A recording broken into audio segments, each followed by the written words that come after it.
Welcome to Thieves Cant, a tabletop gaming podcast, with your hosts, Jeremy Shane and Chris White.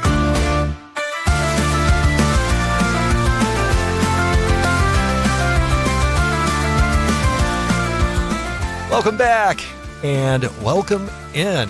It is Thieves Cant, Monday, December 1st. I'm Jeremy Shane. And I'm Chris White. December, Christopher. December. It is upon us. Are you the type that, like you've already got all the Christmas decorations up? Is the tree up, the lights up, like as soon as Thanksgiving ends? The day Thanksgiving ends, Black Friday, my whole house transforms. I do not participate other than carrying boxes upstairs like a pack animal.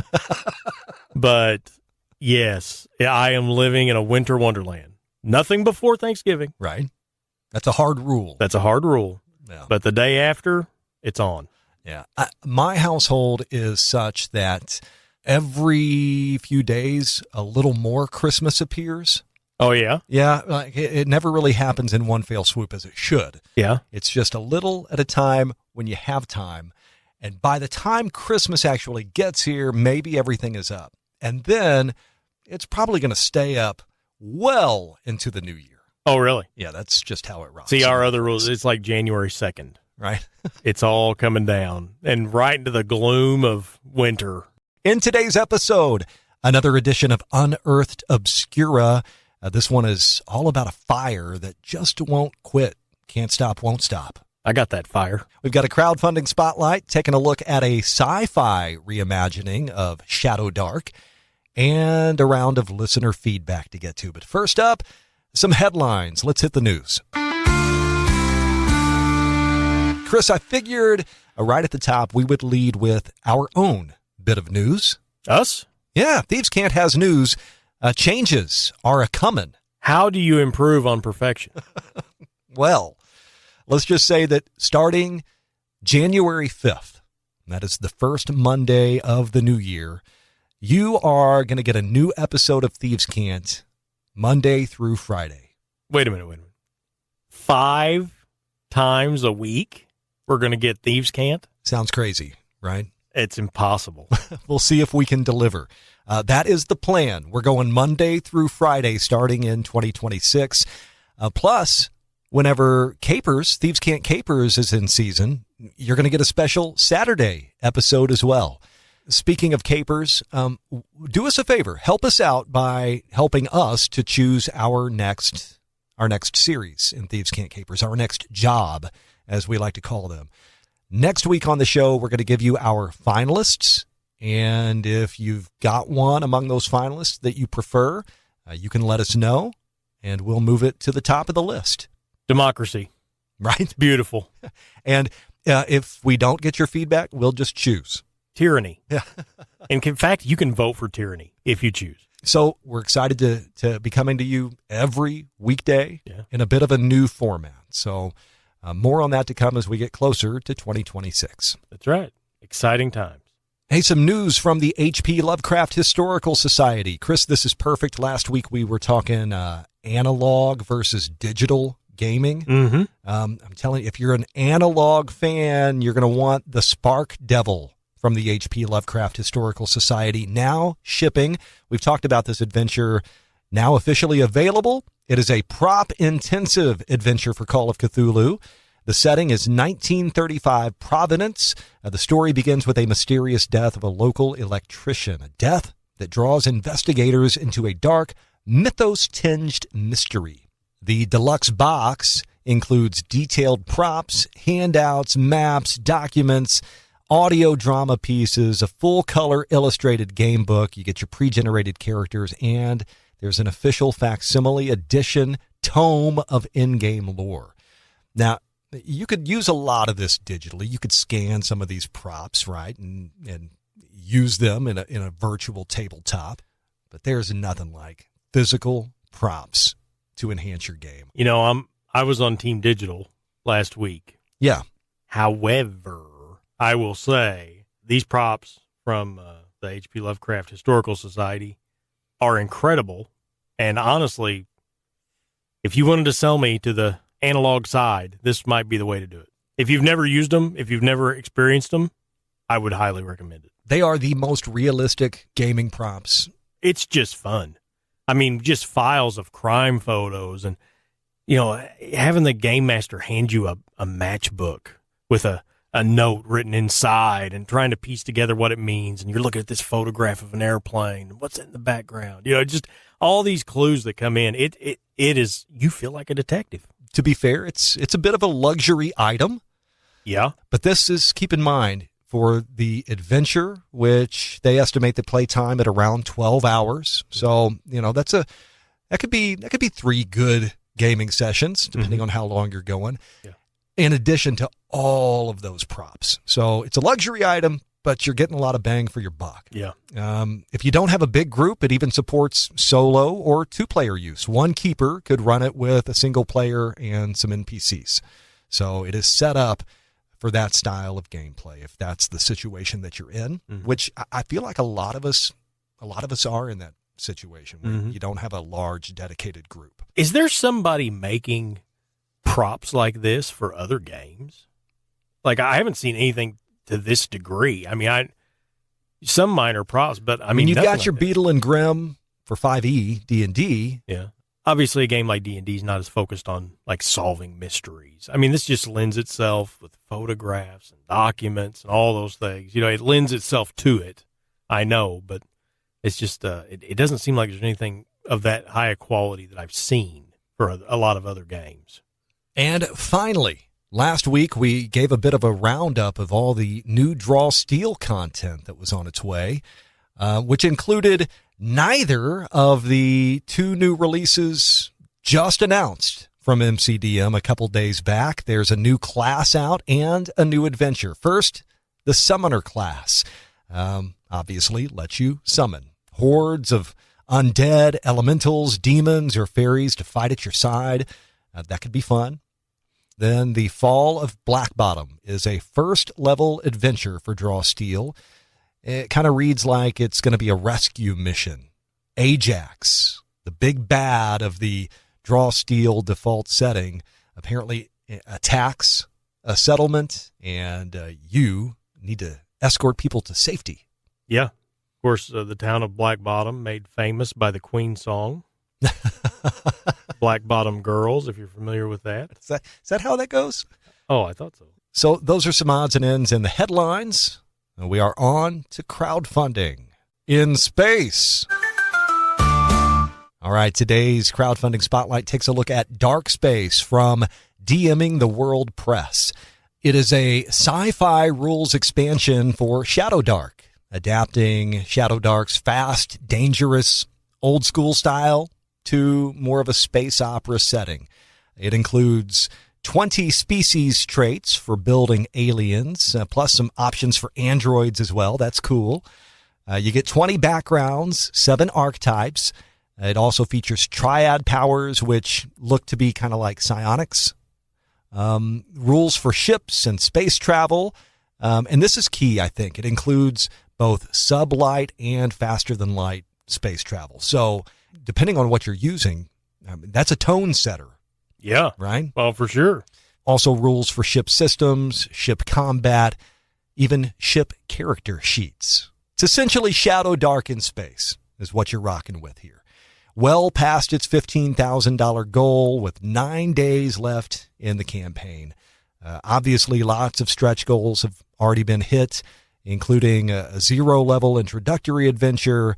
There are multiple legendary denizens that will be added to the book. Denizens are your NPCs and creatures and adversaries, and among them there are legendary denizens, so more important folk. They're also adding additional chapters of content that'll expand the core book, and there are quite a few more stretch goals still to hit. So I imagine over the next 9 days or so, more of those will be unlocked. So if you're a Shadowdark fan, you already know this system. This should be pretty easy to pick up and play if you've got any sci-fi on the brain. I hope they're able to integrate the ship combat. I know in a lot of games, it always feels tacked on, like a completely different game than everything else you're doing. Yeah, I always struggle with subsystems because in a game like this, your character combat, how that works, and you would like ship combat to feel like its own thing, and bigger on a more epic scale, but also, you don't want the system to be too different where it becomes burdensome to learn and it doesn't quite integrate as well. Right. So that's a balancing act that I think is pretty hard to pull off. Yeah. How do you make it familiar and different? Yeah. Yeah. What am I even asking for? Well, right that's now? yeah. I mean, but that's what it is. What kind Right? of crazy request is this? Yeah, you're out of control. Yeah. All right. So again, that is DarkSpace on Kickstarter. There's a link in the show notes, again, courtesy of DMing the World Press. All right. One more stop in today's show, Chris. Another segment of Unearthed Obscura.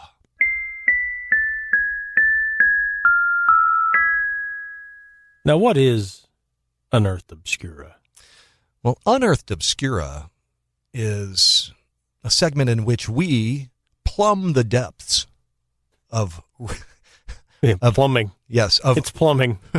real world lore, real world weirdness and creepiness that can inspire your role playing game, give you hooks, give you setting ideas or NPC ideas, item ideas. So it's like truth is stranger than fiction. Yeah. So grab some of that truth and throw it in your game. Absolutely. Yeah. So that's what Unearthed Obscura is. Yeah. And today, since we're post-Thanksgiving by a few days, kind of theme this as leftovers, but not in the food sense. Mm-hmm. Leftovers as in what remains after disaster strikes. Ooh. By the way, what is the best Thanksgiving leftover? I'm a dressing guy. Stole my answer. Yeah. I love it. Today we're talking the ever-burning fire of Centralia, Pennsylvania. My source is a recent article from Business Insider, which I've got linked in the show notes. You'll find that there. So, Chris, you said you were familiar with the story. Yeah, I have seen a documentary about this. Okay. It's been a while, though. This was new to me. So we're going to talk about what happened in Centralia, and then we're going to talk about how we might use this at the game table. So in northeastern Pennsylvania, there's a town that never stopped burning, at least deep below the ground. The Centralia mine fire began in 1962 under what was once a thriving coal mining town. And the blaze still burns underground today. It's wild. Mm-hmm. Yeah. Above ground, there's nothing but empty streets, cracked pavement, smoke and steam leaking from fissures in the ground. It's essentially a ghost town on top of fire and coal. Ooh. The trouble started when town officials tried to burn trash in a landfill in late May of 1962. That landfill sat on top of abandoned coal mine workings. So you can see how things went wrong, right? Yeah. So the fire supposedly entered an unsealed shaft, igniting a coal seam deep below the surface, and from there it spread through this labyrinth of mining tunnels and, well, the mines themselves. Early attempts to fight it, trenches, water, barriers, all failed. The coal just kept on burning. And as underground temperatures rose, in some spots over 900 degrees Fahrenheit, the surface started showing signs of the raging inferno beneath, like sinkholes, subsidence, cracks, ash pits, that steam and smoke. Homes became hazardous. Gas seeped into basements. Many feared for their lives, obviously. Gradually, families start moving out, some accepting government buyouts, others resisting and staying. By the 1990s, the town was mostly condemned via eminent domain. Roads were closed, buildings were demolished, the zip code was revoked, and now, decades later, only a handful of residents remain. And this is interesting because there are tons and tons of mining towns that were abandoned and became ghost towns simply because, well, the mine ran dry. Right? This is a different sort of situation. Yeah. Like real calamity struck. Yeah. So the appeal here to me is that the danger is invisible and slow. You don't see the lava or flames. You just see the surface effects, the buckled roads, the smoke coming from the cracks, sinkholes swallowing backyards. That's crazy. Everyday life just getting flipped upside down, turned surreal. Mm-hmm. The story has a little bit of everything, right? You've got environment, geology, human error, community collapse, all wrapped into this haunting, ongoing disaster. The fire still burns now. Yeah. So, crazy story. The question now becomes, how can we port this to the game table? I don't know. Is this something that the players are going to try to stop, or is this something that's just a feature? I think we have to ask, well, what causes this fire in our game setting? Mm-hmm. So if you're playing your favorite fantasy game, perhaps we have just like in this situation, we actually have a mine. Right. And you've got the old trope, they dug too deep. Right. And either opened up a portal to maybe some hellish plane. Yeah. Or they released some raging fire elemental.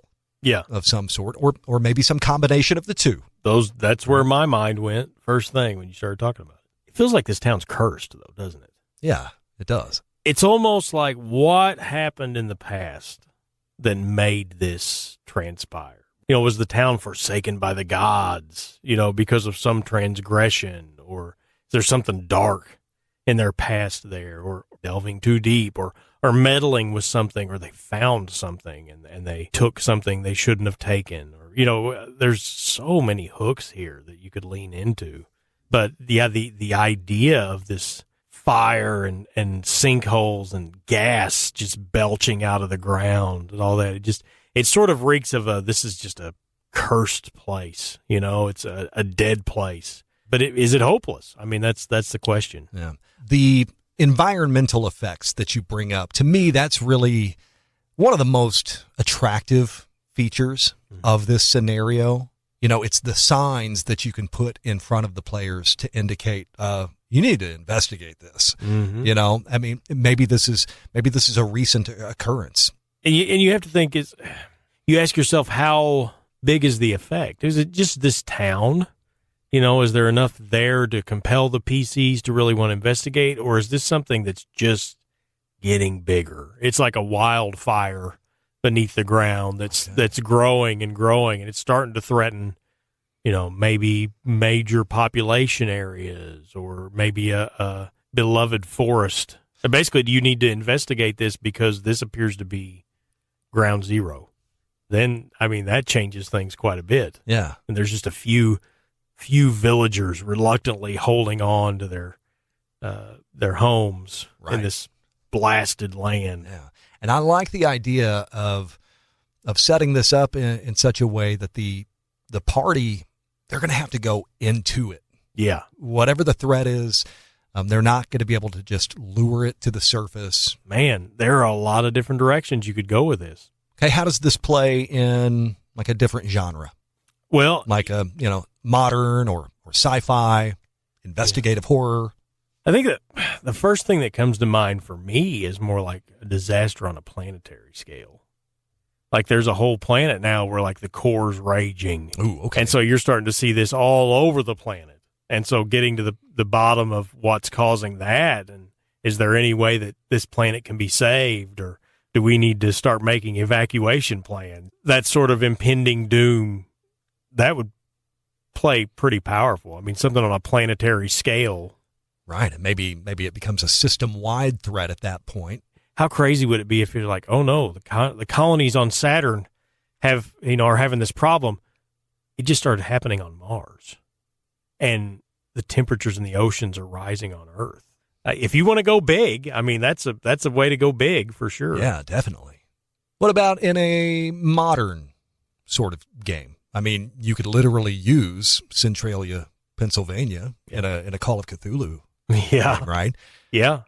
I mean, you could use the actual lore. I mean, so that's a different approach. It doesn't have to be like an analog. It can be the literal lore, maybe tweaked somewhat. Yeah, I mean, this kind of feels similar to the fantasy in that maybe there was a cult that was functioning here. Okay, this happened in what, the 60s? Yeah, 62. And the cover story was, they started this, trash fire, and it got out of hand. That's the cover story. But they really opened the gateway to hell. Yeah, yes. Oh, yeah. Right? I mean, that's dark. Are we going to be able to seal this thing? What's the finding out, just the history of that cult and the characters in it, and maybe some of them are still around, or maybe their ancestors are still around, right, or whatever the case. Those are the ones who refuse to leave.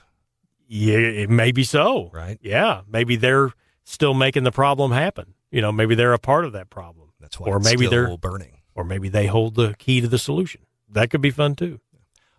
Flipping it around, looking at it from a different perspective, what if the fire is a blessing of some kind? Okay. And that's why some people want to keep it burning. I mean, could it be preventing something? Oh, so maybe the first thing that comes to mind is, what if we find out we're not alone, but the monsters aren't coming from space. They're coming from below. Okay. And this was 0.0. And the only way to defend against them was to create a firewall, essentially. This was where they were gonna enter, and so basically somebody or someone's in the recognize the risk, and this is the defense that they put up. So if the fire goes out, we're in trouble. Yeah. So imagine you're in this place where it's a familiar sight to see things like smoke and steam coming out of the fissures in the earth and in the roads. One morning you wake up and there's no smoke and there's no steam. Now the terror begins. Now the real terror begins. Right? Yeah. Interesting. I almost like that more. Just because it sort of defies your expectations a little. It's sort of an approach like The Watchers on the Wall, right? Song of Ice and Fire. Yeah. So how would you make use of this real-world lore, the ever-burning fire of Centralia, Pennsylvania? Chris, we'll make that our question of the week. How would you use this in your game? What are some plot ideas, some hooks, some adventure seeds that maybe we didn't consider? I'd like to hear some more ideas. Yep. Let us know in the comments. Email thievescantcast@gmail.com. And we would love that feedback. And speaking of feedback, before we go, here's a quick round of listener feedback. Grillcase wrote, regarding analog gaming, there are also tools that can help and enhance there beyond fancy maps and minis. I'm looking at ways for players to track their resources, visualize initiative, and have their abilities on cards. Yeah, I mean, all those things can help. It's kind of nice to have something at hand rather than just staring at a screen. This last week when we were having this discussion about digital versus analog, I said, I like a lot of these games that require a lot of stuff, like Draw Steel. Therein lies the problem. They require a lot of stuff. And, that was probably a little hyperbolic on my part. So Grillcase, thankfully, reminds us, look, you don't always need fancy maps and minis. There's lots that you can do outside of that to make your game run smoothly. And I like this ways to visualize initiative. I mean, I know I've seen people take cards and put them on the DM screen. Yeah.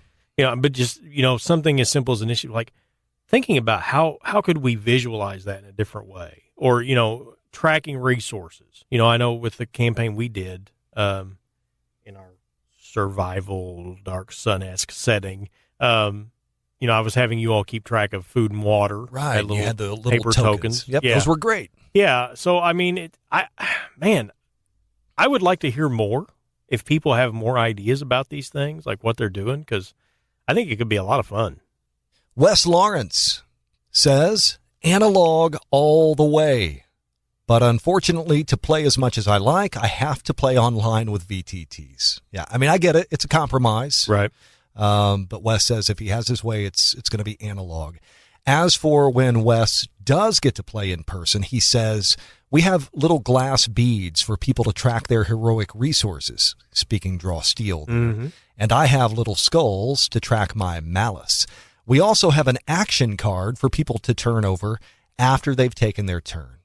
I like all those tips. I like that last one about the action card, because the way that initiative works in Draw Steel, it can change from round to round, because players are deciding on the player side who's going to go next. And sometimes you'll finish a round, right? Not realize you finished a round, or you can lose track of who's gone. And so it's a marker as far as who's So gone. I've taken my turn. I flip this over. That's a good idea. I think it's a great idea for the beads, to use the beads as heroic resources as well. Yep. I know that the limited experience that we have now accrued with Draw Steel has taught me that I probably need to use something physical to track my resource. Yeah. Because I'm forgetting every turn to add malice. Yeah. Players are forgetting to add their heroic resource. So just to make that a part of muscle memory, I got to grab these beads. At the start of my turn, I grab beads. Yeah. Well, we've already almost erased a hole in our sheets in some of those spots. Right. So, yeah, having something else would be nice. Yeah. All right. So, Grail Case and Wes, thank you, as always, for the feedback. Much appreciated. And thank you for listening to another episode of Thieves Cant. If you like anything you've heard, please consider giving us a 5-star review on your platform of choice. Consider following us on your platform of choice. That way, you always know anytime there's new content coming your way. Chris, it's been a pleasure as always. Absolutely. Have a great week of life, a great week of gaming, and we will see you next time on Thieves Cant. I'm Jeremy Shea. And I'm Chris White. So long. Thank you for listening to Thieves Cant. Email thievescantcast@gmail.com.